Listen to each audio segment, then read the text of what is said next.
Selamat pagi, salam sejahtera bagi kita semua. Assalamualaikum warahmatullahi wabarakatuh. Pertama-tama, marilah kita panjatkan puji syukur kehadirat Tuhan yang Maha Esa yang telah melimpahkan rahmat dan karunia-Nya sehingga kita dapat hadir pada hari ini. Di dalamnya kita akan belajar mata kuliah telaah kurikulum. Untuk mempersingkat waktu, kami dari kelompok 6 akan memaparkan materi kami tentang desain kurikulum. Sebelum kami memaparkan materi, saya akan memperkenalkan kelompok saya terlebih dahulu. Perkenalkan, nama saya Febi Juintan selaku moderator dan Indar Dewi selaku pemateri. Untuk itu, saya persilahkan kepada pemateri untuk menyampaikan materinya. Baik, terima kasih atas kesempatan yang diberikan kepada saya oleh moderator. Baiklah, langsung saja saya beralih kepada pembahasan tentang materi dari kelompok kami, kelompok 6, yaitu tentang desain kurikulum. Sebelum itu, saya akan memperkenalkan diri saya sebagai pemateri. Perkenalkan, nama saya Indra Dewi, NIM 1701300013. Baiklah, langsung saja saya beralih kepada pembahasan, yaitu pengertian desain kurikulum. Desain berarti suatu proses perencanaan dan seleksi elemen teknik dan prosedur dalam melakukan sesuatu yang mencakup objek, konsep, dan upaya untuk mencapai tujuan. Dalam arti umum, desain kurikulum adalah sebagian dari hasil suatu pemikiran yang mendalam tentang hakikat pendidikan dalam pembelajaran. Smith dan Ragan pada tahun 2005 merinci pengertian tersebut bahwa desain merupakan proses sistematik dan reflektif dalam menerjemahkan prinsip belajar mengajar ke dalam suatu rancangan pembelajaran yang mencakup materi instruksional dalam kegiatan belajar, sumber-sumber belajar, dan sistem evaluasi. Kemudian kita beralih kepada prinsip-prinsip dalam mendesain. Kemudian di sini Saylor dalam Malik 2007 mengajukan 8 prinsip ketika akan mendesain kurikulum.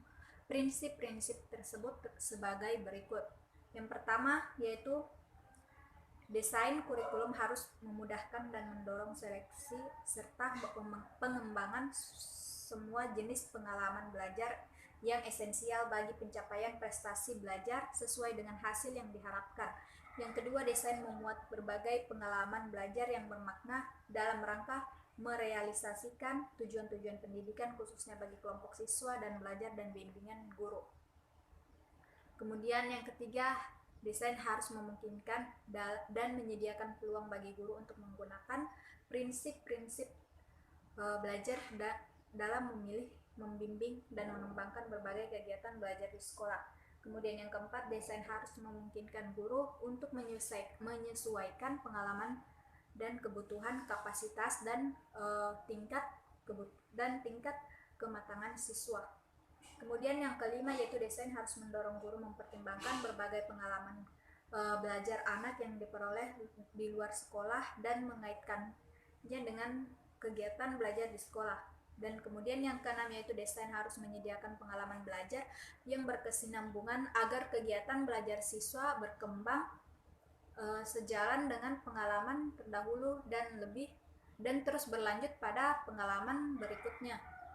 Kemudian yang ketujuh, kurikulum harus didesain agar dapat membantu siswa mengembangkan watak, kepribadian, pengalaman, dan nilai-nilai demokrasi yang menjiwai kultur. Kemudian yang terakhir yaitu desain kurikulum harus realistis, yaitu layak dan dapat diterima. Baiklah, kemudian kita beralih kepada macam-macam desain kurikulum. Yang pertama yaitu desain terpusat mata pelajaran atau subject center design. Desain terpusat mata pelajaran merupakan desain kurikulum yang paling utama dipakai di sekolah. Pada desain ini, menu pokok kurikulum adalah pengetahuan sebagai konten pertama kurikulum. Kemudian adapun yang kedua yaitu desain terpusat pada siswa. Desain terpusat pada siswa di sini maksudnya fokus pada perkembangan individual siswa. Desain yang terfokus pada pengembangan individual siswa. Kemudian yang ketiga yaitu desain terpusat masalah. Desain terpusat masalah atau the problem centered design. Artinya fokus pada pemecahan masalah kehidupan individual dan sosial.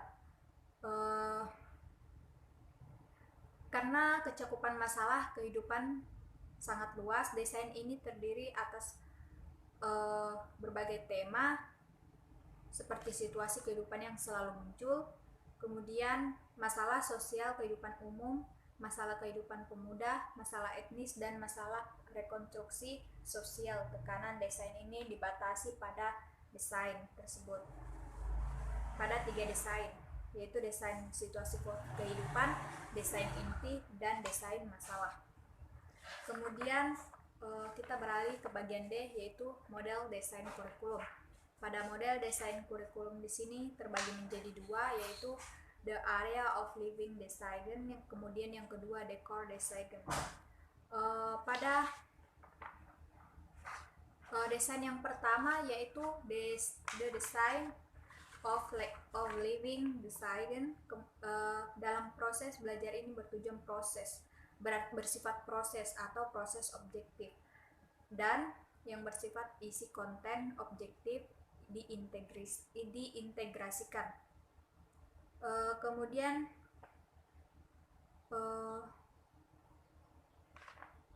bagian yang kedua yaitu design the core design di sini dalam mengintegrasikan bahan ajar. Mereka memilih mata pelajaran tertentu sebagai inti atau core. Pelajaran lainnya dikembangkan di sekitar core tersebut. Menurut konsep inti ini bahan ajar dipusatkan pada kebutuhan individual dan sosial. The core design juga disebut the core curriculum atau mayoritas memandang core curriculum sebagai suatu model pendidikan yang memberikan pendidikan umum. Kemudian kita beralih kepada sifat desain kurikulum. Kemudian adapun sifat-sifat desain kurikulum antara lain, yang pertama strategis, yaitu karena merupakan instrumen yang sangat penting untuk mencapai tujuan pendidikan nasional. Kemudian yang kedua komprehensif, yang mencakup keseluruhan aspek-aspek kehidupan dan kehidupan masyarakat. Kemudian yang ketiga integratif, yaitu yang mengintegrasikan rencana yang luas, mencakup pengembangan dimensi, kualitas, dan kuantitas. Kemudian yang keempat yaitu realistik, di mana berdasarkan kebutuhan nyata peserta didik dan kebutuhan masyarakat. Yang kelima humanistik, atau menitik beratkan pada pengembangan sumber daya manusia baik kuantitatif maupun kualitatif. Kemudian yang keenam futuralistik, mengacu jauh ke depan dalam merencanakan masyarakat yang maju. Yang ketujuh merupakan bagian integral yang mendukung manajemen pendidikan secara sistematik. Yang kedelapan perencanaan kurikulum mengacu pada pengembangan kompetensi sesuai dengan standar nasional. Yang kesembilan yaitu berdasar sertifikasi untuk melayani keragaman peserta didik. Yang kesepuluh bersifat desentralistik karena dikembangkan oleh daerah sesuai dengan kondisi dan kompetensi daerah. Kemudian kita beralih ke bagian F, yaitu pendekatan dalam pengembangan kurikulum. Pada pendekatan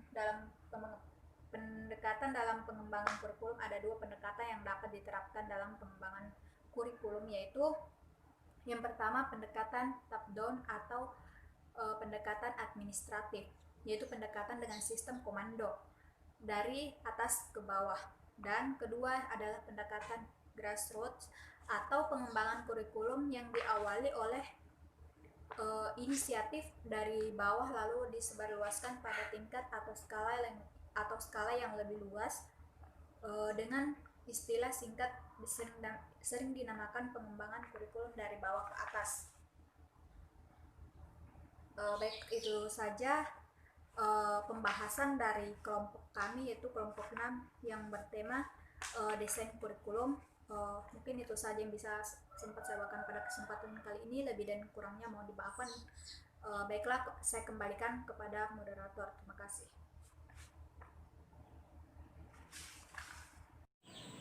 Kesimpulan, desain kurikulum adalah sebagian dari hasil suatu pemikiran yang mendalam tentang hakikat pendidikan dan pembelajaran. Desain kurikulum dapat digunakan diantaranya adalah desain terpusat pada pelajaran, desain terpusat pada siswa, dan desain terpusat pada masalah. Itu saja yang dapat kami sampaikan hari ini. Lebih dan kurangnya mohon dimaafkan. Selamat pagi. Assalamualaikum warahmatullahi wabarakatuh.